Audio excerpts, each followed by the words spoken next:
What is up, LukaNation? Today we have Jordan Gilroy from Leland Auctions, head of acquisitions, and I'm very much personally excited for today's episode because one, I want to learn kind of how the auction house industry works, right? And also, 2021 was fascinating for auctions. I'll tell you guys right off the bat what I saw, but then we'll get into it and see if my thesis is correct. So, entering into 2021, most cards were on eBay in one shape or form. Even high ticket items were on eBay. And then as the year progressed, right, we always had Heritage, we always had Lelands. These are kind of the legacy, the reputable auction houses. But as 2021 progressed, we saw this fragmentation of auction houses, right? And now almost you go to eBay, and we talked about this a few days ago with Cage. There's not a ton of high ticket cards, high ticket items. There's not a ton of memorabilia there anymore. And now people have kind of found their loyalty or loyalties to different auction houses where they buy on a weekly or monthly basis. And today we have an expert, Jordan Gilroy from Lelands, to talk a little bit about what he's seen with the auction house space, kind of what he might see going forward. And also, they're doing kind of this fun auction with collectible called the Mint25. Amazing items in there. And we'll start talking a little bit about that. First off, Jordan, I want to welcome you to the show, man. How you doing today? Good. Happy to be here. Happy to be here. Awesome. So talk to us before we get into like how auctions work and all that stuff. How does someone, you're 28, 29 years old. How do you find yourself in this role? Were you always a sports fan, you admire? How did you find yourself here? Well, I got very lucky. My dad collected historical autographs back in his childhood. And when I was in elementary school, his friends also collected sports cards. And for Christmas and, our birthdays, I would get a piece of a jersey card from, someone in the NBA or MLB. And I just fell in love with it. I thought those people were gods. And the fact that I had a little swatch of their jersey, even if it was worth $5, I was like, oh my gosh, I can't believe I had this. So then it snowballed and, high school came, ended up wanting to pay for, college so I didn't have to bug my parents for money. And then, in the last couple of years, this stuff has really turned into real money. Cards that were $50 are now $2,000. Cards that were $1,000 are now $50,000. And people didn't care about selling $1,000 card because it didn't do much for them. But now, so many people are selling because there's just so much money involved. But I love the history of sports. My dad really taught me about history, not just from sports, but in life. And, that got me to like memorabilia in the beginning because I'd hold, someone's bat and, just close my eyes and picture them holding it at the plate. And then with Leland's, I came out of college a couple months after. They were like the one auction house that was local to me on Long Island. So I reached out. Luckily, the person in my position left maybe a couple months before I showed up, and it was just perfect timing. Long Island. You guys are neighbors. Everybody we bring on is basically lives down the block from me. It's amazing. I have Why the are there greatest so many block collectors on Long Island and like one hobby shop? What's the deal with that? There's a couple of hobby shops on Long Island, just not that many by me, but and only one in the city, which you all know. But listen, it's, it is what it is. And now they're in New Jersey. So Leland's, the auction house. So I've been at Leland's many, many years ago. Leland's was where you went for vintage cards, right? So has that changed? And if it has, how has it changed with all of the focus now on modern cards? Are you carving out a niche in vintage? Do you still want to be known as the vintage house? Do you want to be the guys who are experts in vintage, but you can still buy some modern here? Where are we now in Leland's? A little bit of everything. We don't want to get rid of our roots. We still love vintage. We still have the clients. They're not as flashy as the modern guys, which we kind of like. It's fun to do a $500,000 deal and tell nobody. But modern's cool. I love being involved in the action. I'm 28, so I guess take care of the modern stuff. And the owner of Leland's is a little bit older, so he takes care of the vintage. And it's very important to give, a wide range of stuff out right now, like memorabilia, tickets, cards, vintage, modern, everything, because, we want everyone to come to us. We don't want to just give an opportunity to people who like modern cards. we want to give an opportunity to everybody buying and selling. Has ticket stubs always been like, I know people collected ticket stubs, but have they always like I saw you guys had a Mickey Mantle debut, and that makes sense. That's a 6-figure item. I mean, that's a 50, 60, 70-year-old item at this point. But have ticket stubs always been as popular as they are? And where do you maybe see? Do you think they're going to hold value long term?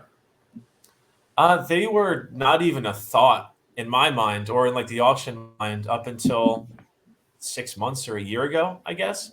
I mean, they're cool, if you have a stub because it means you were at the game. Even though a full ticket is worth more when it was never there or used. But it's crazy to see these prices now. I mean, there was a PSA authentic of that Mantle debut that went for 20 grand, and fast forward maybe 6 months, and we saw a PSA 3 for over $100,000. It's crazy. And then one went for 140 a couple weeks later. It was just, it's nuts. And then that Michael Jordan debut ticket, 264,000. We have a PSA 3 Wilt Chamberlain 100-point game ticket up right now in our auction. That's going to be crazy. So but what's cool about that is it's limited supply, right? There's only a certain number of them there, and the older they are, you imagine kind of the supply is even in shorter print. Does the grade matter? Like with cards, right? People really don't love authentic cards, right? But they prefer the grade on most. Does the grade matter on ticket stubs, or authentic PSA 3, same deal? Yeah, it does matter. People now, since not many tickets have been graded, they're using the Pop 1 highest graded for a PSA 3 because only 2 people decide to get them graded. So, once people see these prices, who knows if more will start sending them to PSA, and then they'll be 30 graded in the next 6 months. And then the highest will be a 7, there'll be a 6, there'll be a 5. And that Pop 1 PSA 3 is now, the 3rd or 4th highest graded. It's a little scary, but that's the thing. I mean, they're 70, 80 years old. They were little pieces of paper that no one really wanted, unless it was your birthday and you went to the game, or you knew it was Mickey Mantle's debut. They threw them out. So it's amazing to think about ticket stubs, right? I think about it all the time, especially ticket stubs, just because it seems a little inorganic to me. But I'm always amazed, Andrew, when somebody unearths a collection of cards, right? And it's like, wow, but yet it happens every year. It's like every auction house takes in a raw batch of cards found in a cigar box. Somebody passes away, and it's in their attic. It was grandpa's collection. We didn't know about it, and it's, maybe they're not in great condition. Sometimes they are. It's a stack of 55 tops. It's a stack of, Mickey Mantles from 53, 52, like a nice run. It's tobacco cards. It's whatever it is, right? And you're sitting there and you're going, how in the hell can this just come fresh to market now? Like, everyone's known Mickey Mantle cards are a viable commodity and worth money for decades. Now, of course, they're worth more now, but how could it be possible? And if that happens as often as it does, and we see it happen all the time, don't you think that's going to happen with the ticket stubs, right? Especially when the price discovery that's going on now is so new, right? Most people, unless you're following this hobby, unless you follow Darren Ravel and P. Ryan and the ticket pump, I mean, not the guys who are fans of ticket stubs, you don't know that ticket stubs are a viable asset class, right? It's noon. The coffee's just kicking in. But you understand what I'm saying, right? So I would imagine Jordan's right. Now, a Wilt Chamberlain 100-point game, right? People know that stub is there, right? I don't think there's too many of those out there that you should worry about being graded higher. But, I mean, now we're seeing crazy prices for, like, Messi's debut. Like, that's not 100 years old. Like, Messi's still playing. Michael Jordan's debut. I mean, everybody knew who Michael Jordan was, right? The ticket stub for the 100-point game, everybody knew who Wilt Chamberlain was, but you didn't know going in that was going to be a 100-point game, and for all you knew then, the next game he was going to score 110, so you wouldn't even keep the thing. I mean, I'm sure it was great at the time, but it's different, right? And the stuff now where it's like, oh, let me go to the game. Oh, Steph Curry. I should go get tickets for the Steph Curry against the Knicks. Let me make sure I spend time and get a hard ticket for it. because it's going to be worth something one day. Come on. So the ticket stubs as historical pieces of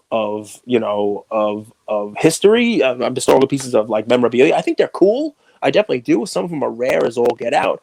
But, the mantle stub, that was something that's been valuable for a little while, right? You get something that's, 70 years old. You get something like that where people have known it's got value. I wouldn't expect too many of those things to come out of the woodwork, but I would be a little careful on the more modern stuff. I'm sure that you're going to, once people realize you can get thousands of dollars for some of these stubs are going to find their way into the marketplace, I think. So let's talk about that then. Curry breaking the threes record. It was crazy. Yeah. I mean, people were posting their pictures at the game, and people knew to do it. So, It's like, hey, I made sure I took eBay. the extra step and I got my tickets. I made sure, even though it's a digital ticket, I went and made sure I got my tickets. Once it's that and people are doing it, it's a different story. It's like, now you're doing it to have the ticket to sell. It's on eBay at the game. So let me tell you what comes to mind. Yeah, I want to hear Jordan what your thoughts are on this. So the LeBron James Topps Chrome rookie card. That's actually a preseason game of him missing the shot, right? It is. I know. You never like that. There's no humor. He misses a lot of shots, especially shots. Anyway, but his rookie debut, that has historical significance. And then you add on the guys you mentioned, right? There's a bit of storytelling that comes with ticket stubs, right? There's a bit of storytelling or marketing. And I'm curious, you deal with modern, right? You're the owner of Lelands deals with vintage. Traditionally, how I've seen vintage auction houses work is they put something up on auction. They tell people once about it, and that's it. They're not really big in traditionally, and I could be wrong, there wasn't big promotion around your listings. In today's day and age, promotion is the name of the game, right? You need to get eyeballs. How do you, right? Like we use this word pump. When you say a word so many times, it loses its relevance. Everything is a pump. But what's the difference between pump and promotion? What's the difference between pump and getting people's eyeballs on it? So I'm curious, you're in the weeds on that, right? Pumping's okay as long as it's not followed by a dump. Well, so that's your take. I'm curious, yours, right? Because you're trying to do right by the seller, but then there's also buyers, right? So I'm curious, can you help me? Maybe I didn't word the question right, but I think you guys out there listening get the gist of what I'm asking. Curious your thoughts on that, Jordan. Yeah, I mean, promotion is key now. I mean, we pay a PR department in New York City to help us out and get our word spread, or get someone like Darren Novella to send a tweet about an item. It's funny. I mean, last year, not to toot my own horn, but I was on SportsCenter for like 5 minutes talking about Tom Brady's first touchdown ball. And that was insane. I did not think that was going to happen. They put me on Zoom.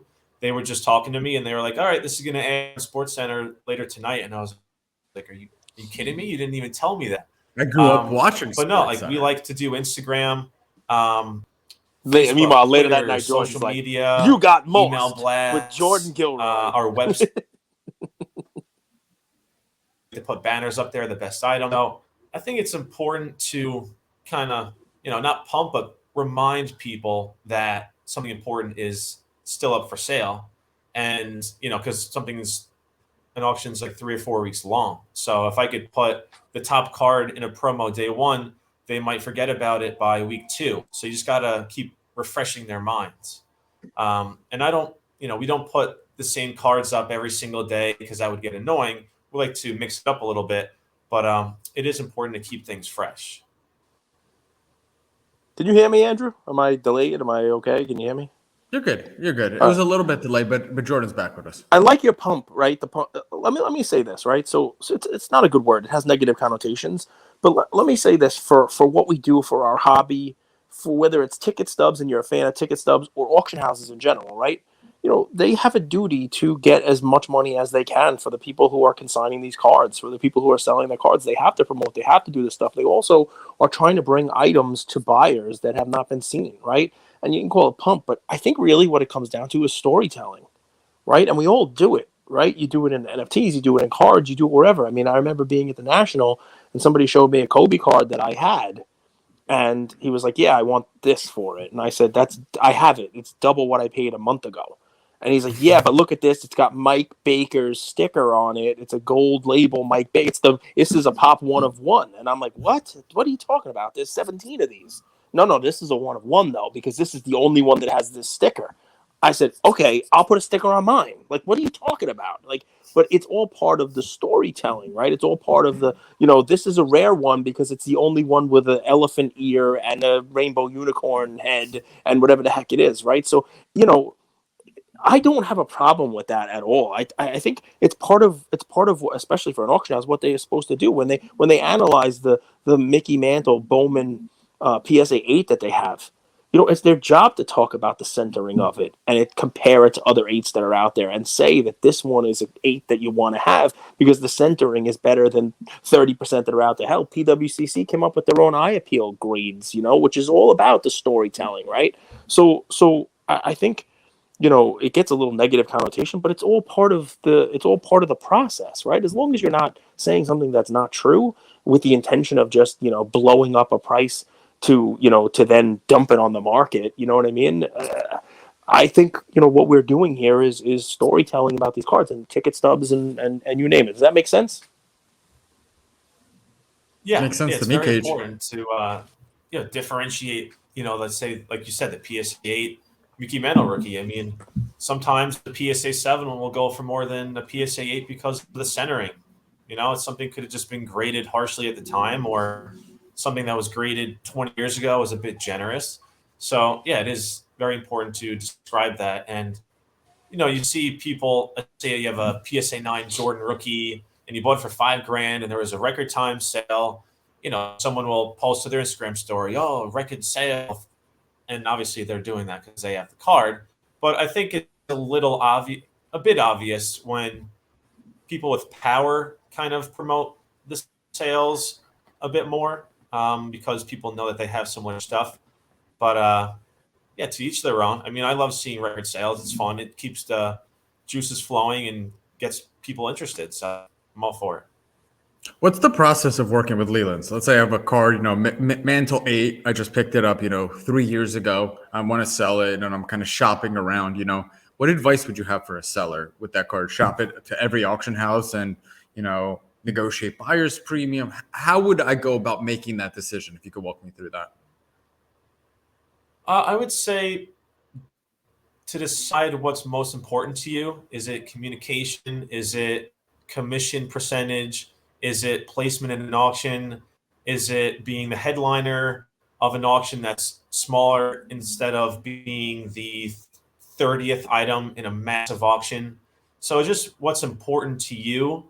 Because if someone gives us a $250,000 item, we could put it on the cover of the catalog. We can make it the first 10 lots of the auction.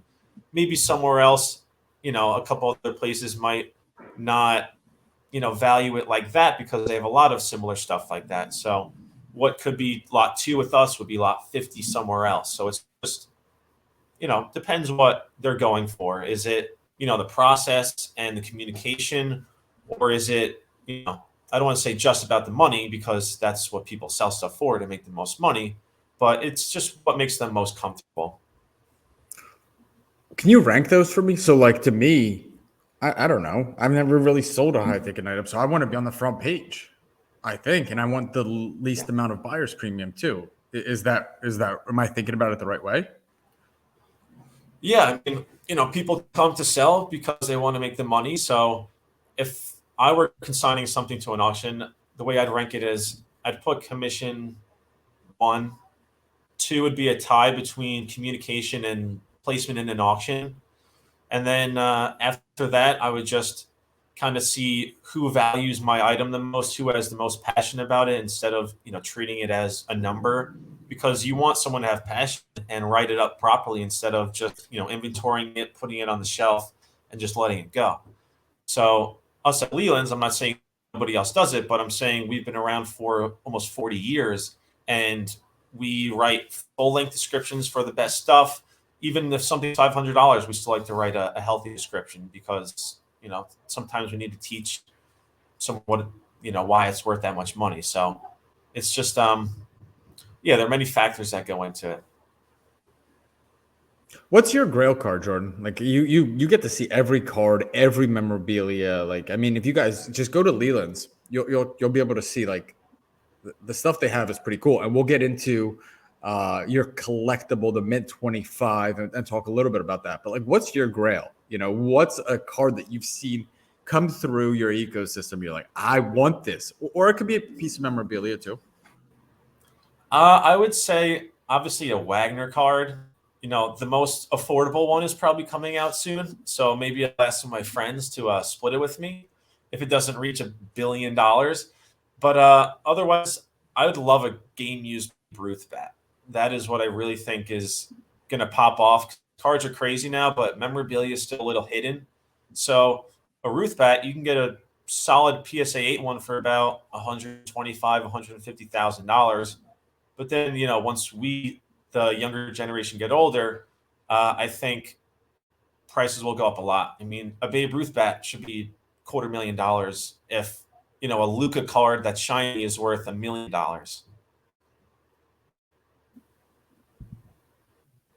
You're on mute, my brother. It's funny about memorabilia that way, right? Because you know, you got to think it's going to catch on, right? Because, you know, I think it's starting to be graded and, you know, you'll get the game used stuff. You know, Babe Ruth bat, I'm pretty sure Leland set a record for game used bat of Ruth back in 2016, and it was only $70,000. And yet, if you think about that, it's only 120, 125 now for a similar bat, right? That was used in the 30-31 season. Think of the run-up cards have had from then. Right, think of how much a LeBron exquisite was in 2015 or 2016, right, 5 years ago. And the bat, while it's run, and obviously if you invested 5 years ago $70,000 and you have 120, 130, it's doubled your money. That's better than most places are going to give you. It's definitely better than the bank. But if you're in this industry, you would expect that type of a thing to you know, to appreciate a little bit more, I would think. So yeah, it's very, very interesting. What Wagner's coming out? It's one of those like authentic, like really like half a card one. Yeah. My dog ate my homework. It's half the image. Yeah. Well, it's interesting because like I guess you could restore it. I don't know how you'd get the other half. I don't know if, you know, some place would make it up and just combine the two. But you know, there's authentic ones on eBay every day. Real. People are selling authentic ones on eBay every day, if you believe them. You know, there's a Honus Wagner for sale every day. $3, $4, no problem. Yeah. You know, it's got a copyright of like, you know, 1998 on the back of it, but you know, it is what it is. But listen, so Leland's kind of, you know, the Modern, I don't know if it was you, I have no idea, but Modern was put back on the map with Leland's after Brady won the Super Bowl in 2021 because it was back to back. It was like April and then August or whatever. You guys just hit it with those Brady cards, right? You set the record with Brady for like 2.25 and then hit another one for 3.1. Talk about that a little bit because that was kind of cool, especially how did that hit with Leland's with the ownership and you name it? Because here you are, a place that's just vintage, you know, selling Babe Ruth bats and vintage stuff, and then all of a sudden the headlines are crazy because you're selling this, you know, that basically it's 2 Brady cards in a couple months for $5 million. It's insanity, right? Talk about that a little bit. Yeah. So it was funny. The consignor, I actually drove to the Northeast in like, you know, the New Hampshire area, and he was working a shift at Best Buy. So I met him in the appliance section. He had the card. It was raw. And he was like, yeah, I paid $2,000 for this almost 20 years ago. I was like, that's amazing. It's going to go for $500,000, $700,000. And then we almost sold it privately for $1 million before the auction opened. And thank God we didn't, because it just kept on gaining momentum. And oh my gosh, yeah, after that one, we got the $3 million one, which was crazy. And then that led to us getting the Brady first touchdown football. Hold up. This guy is working at Best Buy. Might not be anymore. He bought it. I mean, $2,000 is not. I mean, that's still a lot of money. Like, this is why it's good to live in New England. Why and collect and buy Brady cards. Yeah. Lucky instead of buying Chad Pennington. Yeah, big Pats fan. He's a huge Pats fan. Yeah, and he just believed in him, and yeah, he just put in the investment, waited. And I was like, why didn't you sell this anytime sooner? You know, you could have had hundreds of thousands of dollars. And he just was saying he's waiting for the right time. because Brady kept winning. He didn't really have a cold streak. So people kind of knew he was, not towards the end of his career, but he was like, this is perfect timing. He's killing it right now. He's on a new team. People thought he was going to be washed up, but he's, a Super Bowl contender. And he took a shot. He was like, if Brady wins, great. If he doesn't, it's still going to be a great card. And then he won, and it blew up. So when you called him with those results, was he like watching it, or did you call him and be like, dude, we just got $2.25 million? Like, did he freak out? Oh. Yeah, I was texting him the entire day of the auction. We were looking at every bid. Every time we got a bid, I'd text him a screenshot. And I'd be like, this is insane. He followed us on Instagram, so he saw my post pumping it up. And, yeah, he was happy to say the least, yeah. Netflix, I know you listen to the show, because who doesn't listen to the show at this point? This is the content you need. This is the American dream. Like, this is the story, man. Oh man, this is cool. That's cool. Who would you have playing? Who would be the Hollywood actor playing this guy? Oh man, maybe Mark Wahlberg. Mark? He's a big Marky Mark. Yeah, I knew it. Who would be Ben playing Affleck? you? Maybe Matt Damon. Guys, they'd love to do that. Hopefully. Who would play you? Would you play yourself in that movie? Maybe Ben Affleck, because he's tall and he's a Pats fan, so he'd probably want to be involved. That's incredible. But I think, dude, good for that guy. I'll do it. How do you like them apples? That's a great story, man. I mean, that really is. I mean, that's. And it goes with what I was saying, that you never know what the hell's out there. Here, this guy has an ungraded Brady card that's worth millions of dollars. And he's just kind of sitting on it, going to his job at Best Buy every day. And then Jordan goes to meet him at Best Buy. Yeah, He's like, awesome. I'm just gonna bring my card to Best Buy. Like, just meet me on my lunch shift. Let's take a look at this. Let's see what you got. And it turns out to be a $2.25 million. That's amazing. Oh, that's amazing. You want to talk a little bit about Mint25? So what is Mint25 and Lelands? Explain that partnership to us, please. So we're partnering up with Collectible, and originally we were supposed to have a live auction in Vegas, but COVID shut that down. But we're still having the auction on our website that closed January 29th. It is the most exclusive auction of the year. It's only 25 lots. Going into it, we were shooting for an average of about $250,000 per piece, which we hit. Some items might be a little less, but then there will be items that are worth $1 million or more. We have a little bit of vintage, memorabilia, modern. We have Michael Jordan game-worn photo match jersey, Babe Ruth's first H&B contract he signed 6 times in 1918. We have the shoes Michael Jordan wore when he broke his ankle against the Warriors in the beginning of his sophomore season. We have a perfect PSA 10 Michael Jordan rookie. We have probably the nicest centered Bill Russell rookie out there. That's my biased opinion, but it's perfect. We have a limited logos. Yeah, this is, if you go to the second image, you'll see a much better, centered picture. That is the best centered. That's perfect centering. Yeah, if it wasn't for that top left corner there, a little soft, it would be 8.5 or 9 at least. And then, we have a limited logos, Michael Jordan jersey number auto patch, 23 of 50. There are only 6 in the world, not from the same year, but from all years combined. It has a beautiful patch, perfect autograph, great grade, stunning card that probably would never have hit the auction if, a unique scenario like this didn't come into play. Yeah, it's a beautiful patch. You get a little bit of the black on the top left and the bottom right. I think it's like a J too, the right? U Bulls. That's what I'm thinking it is. But I think it could be also, part of the B. But no, it's beautiful. Game use patch auto. The world record for that card was just, I think the PSA 10 went for like 80 or 90 grand in October. And now a PSA 9 went for like 115 grand. So this is a jersey number, which is significantly more important. So it's going to be fun to see where that one ends up at. Well, Jordan, this is jersey number 23, which is, I think that is one of the coolest things. And then I know that you're saying this is part of the U, but it kind of looks like a J.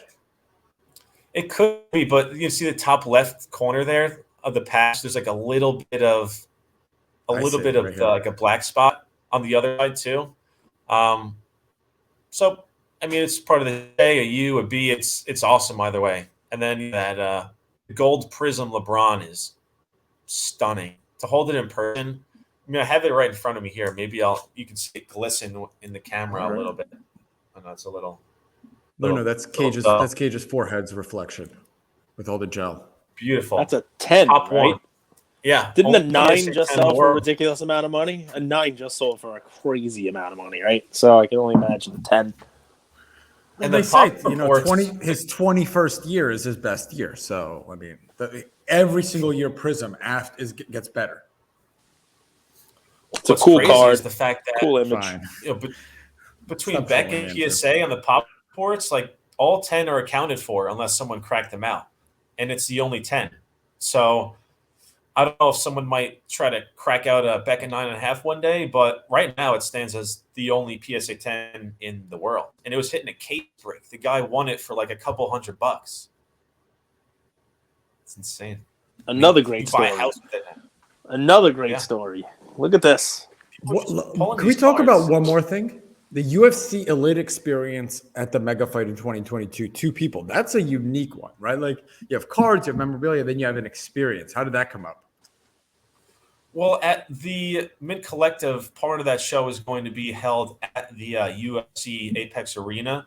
So that was, the plan was to incorporate all that. And I know Dana White was speaking.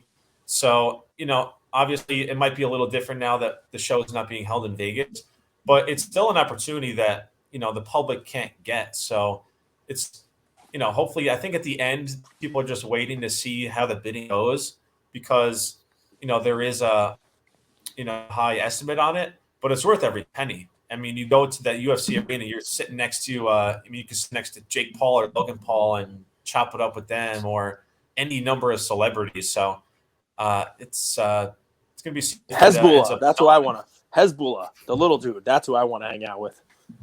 Yeah, that'd be cool. Maybe we should offer an auction to fight Jake Paul for $1 million. Andrew will do that. I'm bidding. I'm bidding on that. Andrew would do that. I'm betting on Andrew. You kick his ass. Kick his ass, Seabass. I'd leave it all out there. He's been training, man. He's a good fighter. People don't give him enough credit, in my opinion. All right, Jordan, what else, man? What I want to ask you, am I onto something with this, like, I don't want to use the word decentralization. All of these auction houses that, now they have like their core following, right? This move from eBay to individual auction houses to vaulting. Like I think 2021 was called the Vault Wars. That's what I call it. I don't know if anybody else don't use that, but that was my name. And everyone, I mean, Cage, I got to give you credit, man. You're unique in the sense that you invest in NFTs and Pokemon and sports cards. You'll bid on Heritage, but you'll bid on Golden and PWCC. But most people, they have their allegiances to like their brand loyalty. Brand loyalty. Do you think that continues? What do you think is the future of auction houses? Is there collaboration? Is it competition? Is it a little bit of both? Maybe a little bit of both, yeah. I mean, there are, think of how much has happened in the last year. I mean, PWCC was the vault, and now, Golden's doing it, and that was put together very quickly. I mean, I don't know the ins and outs of that operation, but, that it's not easy to put that together and store all those cards that are worth so much money and insure it all and have the trucks go there. It's a huge operation, but, they're making us know that it's possible. If we rewind 2 years before, they got all the money and they were acquired by PSA, I mean, we were at similar levels of auction, status, but now, they took off but they did make it possible because who would have thought that a company would sell that much stuff in 1 year? But now they're making it known that, hey, there's real money in this. Maybe one day down the road, auction houses can connect and team up like we're doing with Collectible. They're not an auction house, but they are in the space, obviously, and everyone knows them. So it'll be fun to see what happens in the near future. But I don't know.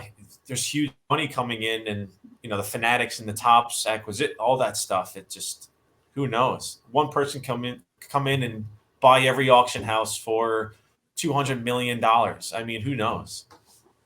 So I have a thought on it, Andrew. I like your question, right? Because we are in a decentralization, right? It used to be eBay and it goes out everywhere else, and now Alt has a vault and it's nobody's fault.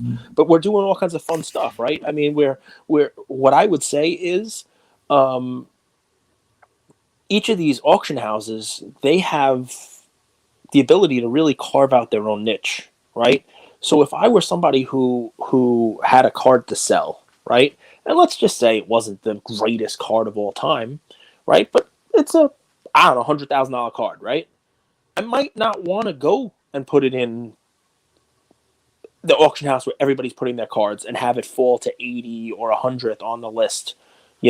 Maybe it doesn't make, the top billing of the premier status, whatever it is.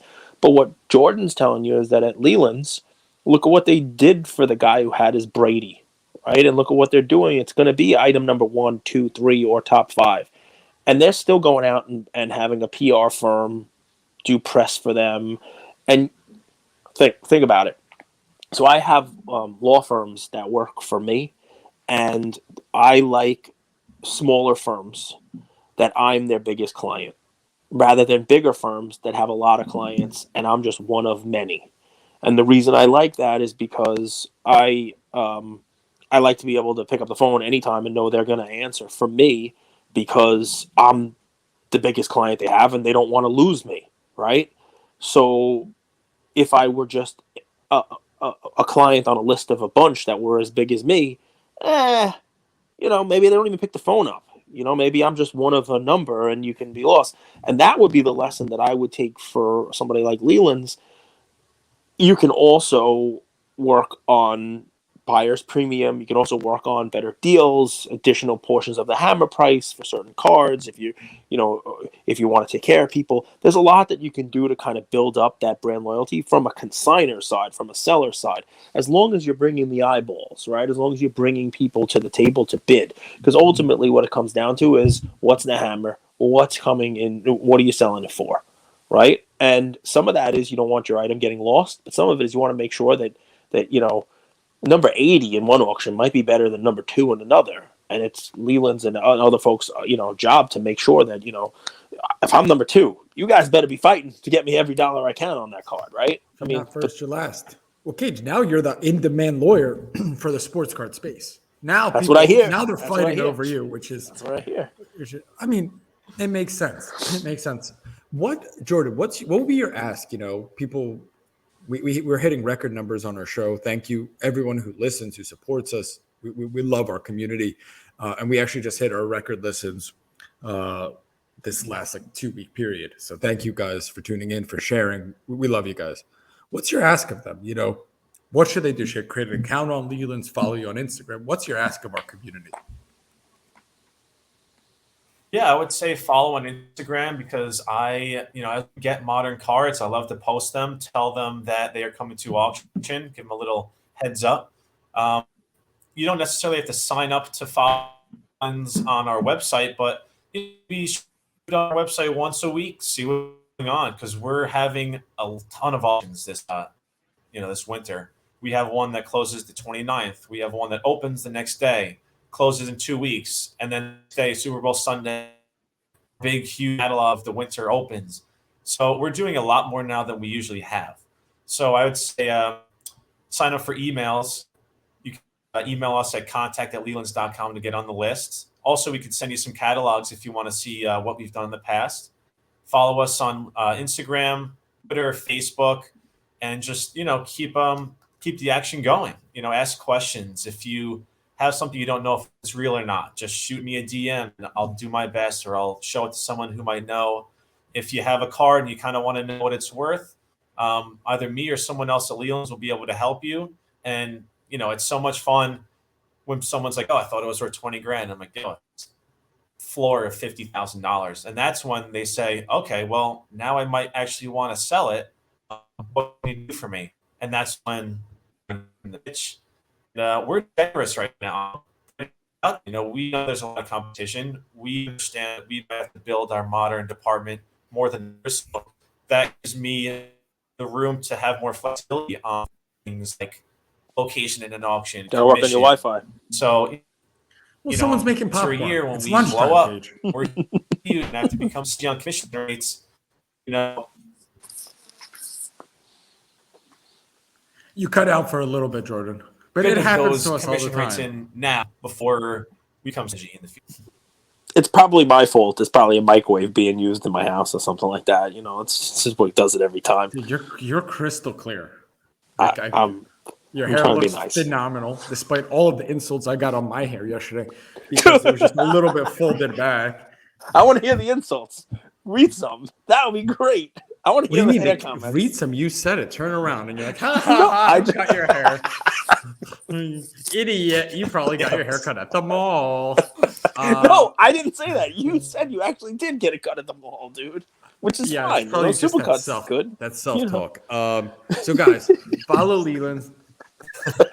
Really, dude, check out their site. They have some awesome stuff for the Mint25 auction. Modern experiences. Check it out. I'm gonna make $1 million in like the next few weeks, and I'm gonna buy the Jordan. All of it. You're gonna buy all of them. I'm just gonna buy out Leland. Just buy it all. Any final words, man? Let me ask you. Let's say you got a chance to speak. Mint Collective was today. What do you think? What's going to pop off in the hobby in 2022? If you might be seeing like, hey, this is something to look at. This is something to look at. And what do you think is going to happen like macro in the hobby 2022? Any like kind of space that's going to pop off, and then macro hobby thesis? I'm a big supporter of memorabilia, huge supporter. And the thing is, you see 2,000 cards, 3,000 cards in one auction, and that runs once a week. Millions of cards sell on eBay. But you will see maybe a dozen monumental game use items combined throughout an entire year through every single auction house. So the thing is, people aren't selling them now. But once these prices come out, people will start selling.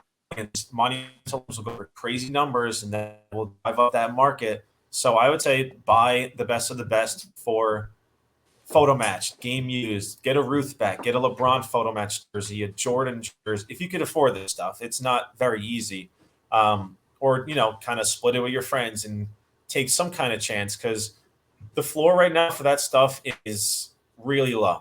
And I wouldn't be surprised, if a Ruth bat ended up being $500,000. I mean, PSA just came out with a PSA, the pop report for game used bats, and it's opening people's eyes to how limited quantity is out there for these sluggers. And some people might have one PSA 10, and people didn't know that 6 months ago. So I think memorabilia is the next big thing. And if you're like me and you can't afford it, I mean, that's what makes fractional and collectible such an awesome platform, right? It's hard to price out comps of memorabilia, so it's really difficult to know, is this worth it? Is it not? Has it run up? Has it not? But if you kind of long-term dollar cost average into memorabilia, I got to think in a 10, 20-year span, if you buy a game-used Jordan jersey, LeBron's rookie year sneakers, I got to imagine there's some alpha there. There's some opportunity there over a really long period of time. Not necessarily maybe if you need the money out, like you said, in the next year, because what happens with memorabilia, like you just said, Jordan, is when people see the sticker prices, they start to bring their stuff to the market. And there is a short-term supply run, which does drop prices short-term, but long-term, the historical significance of these things is insane. So I appreciate you joining me. We're running right up in that hour mark. So I'll let you go. We'll see each other in Vegas. It'll be fun. I appreciate you joining the show, and we wish you all the success, man. Thank you. We appreciate it. Thank you so much.